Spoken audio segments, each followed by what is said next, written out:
দেখো, দুর্গাপূজা তো সামনে চলেই এলো আর শপিংটাও তো করতেই হয়, তবে তার আগেও একটা ঘটনা ঘটে গেছে, তো সেটা কি এবার বলছি।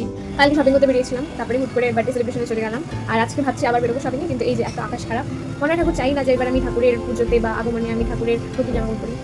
তো আমি যখন বেরোবো ঠিক করলাম, আকাশটা এত পরিমাণে খারাপ করে এলো আর টাউনে তো বৃষ্টিও নেমে গেছিলো, কিন্তু যখনই আমি বেরোবো সেই মুহূর্তে কিন্তু সব বৃষ্টি কমে গেল। মানে ঠাকুরও আজকে চাইছিল যে হ্যাঁ আমি আজকে পুজোর জামা কাপড় ফাইনালি কিনেই ফেলি। ভাই তো আগেই চলে গিয়েছিল টাউনে, আর আমি বিকেলবেলা যাওয়ার পরে আমি বাবা ভাই মিলে প্রথমে বেরিয়ে পড়লাম ভাইয়ের জামা কাপড় কিনতে, আর তারপরে চলে গেলাম ইউজটাতে। আমার একটা জিন্স প্যান্ট কেনা ছিল, তোমাদেরকে আগের ব্লগে দেখিয়েছিলাম যে একটা জিন্স আমার পছন্দ হয়েছে, কিন্তু আজকে এসে দেখি যে সেটা আউট অফ স্টকই হয়ে গেছে। তো কোনো ব্যাপার না, আশেপাশে তো আরো অনেক কয়টাই মল আছে, কোনো না কোনোখান থেকে তো আমার পছন্দের কোনো একটা জিন্স পেয়ে যাবো। তো ফাইনালি আমি পেলাম আমার জিন্স ওই এক্সপ্রেস বাজার থেকে। ও হ্যাঁ, আমি তো বলতেই ভুলে গেছিলাম যে আমি আর বাবা প্রথমে তো গিয়েছিলাম শপিং করতে কুর্তি কিনতে, কিন্তু তারপরে আমার সাথে কিন্তু সঙ্গীতাও যোগদান করেছিল, কারণ ওকে আমি আগে থেকে বলে রেখেছিলাম যে আমি বেরোলে তোকেও বেরোতে হবে। তো এবার এক্সপ্রেস বাজার থেকে আমার জন্য জিন্স আরও কয়েকটা টপ আর শর্ট কুর্তি নিয়ে আমরা বেরিয়ে গেলাম। আর সামনে অনেকগুলো তো মোমোর স্টল ছিল, তো সেখানে বসে আমরা চিকেন মোমো খেয়েছিলাম আর তার সাথে চিকেন পকোড়াও নিয়েছিলাম 1 প্লেট।